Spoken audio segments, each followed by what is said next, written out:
Hello friends, எல்லோரும் எப்படி இருக்கீங்க? சூப்பராக இருக்கீங்கன்னு நினைக்கிறேன். ஸோ எனக்கு வந்து மார்னிங் பிரேக்ஃபாஸ்ட் வந்து பாஸ்தா தான். பாப்பா வந்து பாஸ்தா வந்து வேணும்னு கேட்டிருந்தா. அவளுக்கு வந்து 1 வீக்காக வந்து பயங்கர ஃபீவரு. ஸோ எது சாப்பிட்டாலும் வாய் கசப்பாகவே இருக்கும். மருந்து குடிக்க வைக்கிறது பயங்கர டாஸ்க்காக இருக்கும்.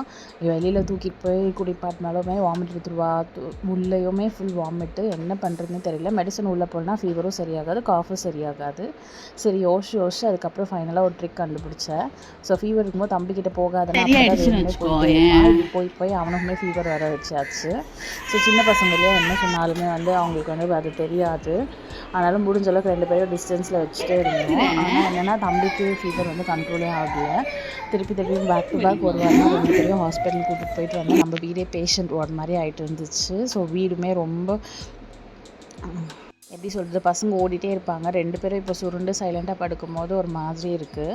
ஸோ மெடிசன் வந்து இது மாதிரி மெடிசன் ஊற்றிட்டு ஒரு சுகர் வந்து ஒரு வாய் கொடுத்துட்டு அதுக்கப்புறம் கொஞ்சம் வார்ம் வாட்டர் கொடுத்துட்டே இருந்தால் மெடிசன் வந்து எல்லா மெடிசனும் உள்ளே போயிடுச்சு. ஸோ இந்த ட்ரிக் நல்லா இருக்கே சொல்லிட்டு அன்னிலேருந்து மெடிசன் வந்து இப்படி ட்ரை பண்ணிகிட்ருக்கேன். ஸோ அப்போ அந்த பாப்பா கொஞ்சம் ஃபீவர் வந்து குறைஞ்சி கொஞ்சம் காஃபும் பெட்டர் ஆயிருக்கு.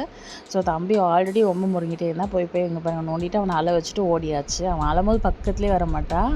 ஆனால் அவனை விளையாட வைக்கிறேன்னு சொல்லிட்டு அவன் நோண்டி இப்படி தான் வருங்க அழ வச்சுட்டே இருப்பான். ஸோ அப்போல்லாம் பார்த்திங்கன்னா நம்மளுக்கு வந்து ஃபீவர்னால் எங்கள் வீட்டிலலாம் வந்து நல்ல சிக்கன் வறுவல் அந்த மாதிரி நான்வெஜ்ஜு ஃபிஷ் ஃப்ரை அப்படிலாம் செஞ்சு ரசம் வச்சு இப்படி தான் கொடுப்பாங்க. இப்போலாம் ஃபீவர்னால் குழந்தைங்களுக்கு வந்து நான்வெஜ் கொடுக்கக்கூடாது, டைஜஸ்ட் ஆகாது அப்படி சொல்கிறாங்க. எங்களுக்குலாம் ஃபீவர் டைமில் அதெல்லாம் கொடுத்தா தான் எங்கள் ஃபீவரே போகும். சரி சொல்லிட்டு ஆனாலுமே சரி இன்னைக்கு கேட்டுட்டா சிக்கன் கபாப் வேணும்னு சொல்லிட்டு, அதனால் வந்து அவங்க அப்பா வாங்கிட்டு வந்தாலும் இன்றைக்கி நான் சிக்கன் கபாப் வந்து லஞ்சுக்கு செஞ்சு சாம்பார் வச்சு ரைஸ் வச்சுட்டேன். கேட்டுட்டு அதுக்கப்புறம் திருப்பி டயர்டாயிட்டு மேடம் தூங்கியாச்சு. சரி 2 நாளாக ஃபுல்லாக வந்து ஃபீவர் ஹையாக இருந்ததுனால தொடச்சி விட்டுட்டு குளிக்க பாட்டவே இல்லை. சரி இன்றைக்குமே தொடச்சி எடுத்துக்கலாம்னு சொல்லிட்டு 2 பேரையும் தொடச்சி ஃப்ரெஷ் ஆக்கிட்டு இருந்தேன். இப்போ பார்த்திங்கன்னா எல்லா இடத்துலையுமே வைரல் இன்ஃபெக்ஷன் ஸ்ப்ரெட் ஆகிட்டுருக்கு. அதுவும் பசங்களுக்கு முக்கியமாக ரொம்ப சீக்கிரமாக ஸ்ப்ரெட் ஆகுது. ஸோ உங்கள் வீட்லேயுமே பசங்களை பத்திரமா பார்த்துக்கோங்க.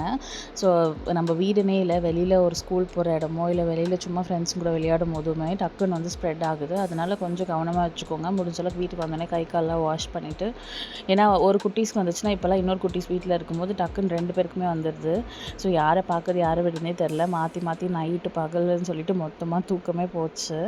உங்கள் வீட்லேயுமே இந்த மாதிரி குட்டீஸ்லாம் மருந்து குடிக்கிறதுக்கு வந்து ரொம்ப கஷ்டப்பட்டுருந்தாங்கன்னா இந்த ட்ரிக்கை கண்டிப்பாக ட்ரை பண்ணி பாருங்கள். ஸோ கண்டிப்பாக ஒர்க் அவுட் ஆகுது. நம்ம பெரியவங்களுக்கு ஃபீவர் வந்தால் கூட பரவாயில்லைங்க, இந்த குட்டீஸுங்களுக்கு ஃபீவர் வந்தால் ரொம்ப ரொம்ப கஷ்டம். உங்கள் வீட்டில் வந்து குழந்தைங்களுக்கெல்லாம் ஃபீவர் வந்துச்சுன்னா வீட்டில் வந்து எந்த மாதிரி ஃபுட் கொடுப்பீங்கன்னு எனக்குமே சொல்லுங்கள். ஸோ நான்வெஜ் கொடுப்பீங்களா இல்லையான்னு கண்டிப்பாக சொல்லுங்கள். அதே மாதிரி வந்து இந்த மாதிரி நான் ஃபாலோ பண்ண ட்ரிக்கு பதிலாக வேறு ஏதாச்சும் ஒரு ட்ரிக் இருந்துச்சுன்னா மெடிசன் கொடுக்கறதுக்கு எனக்குமே சொல்லுங்கள். நானும் கண்டிப்பாக ட்ரை பண்ணி பார்க்குறேன்.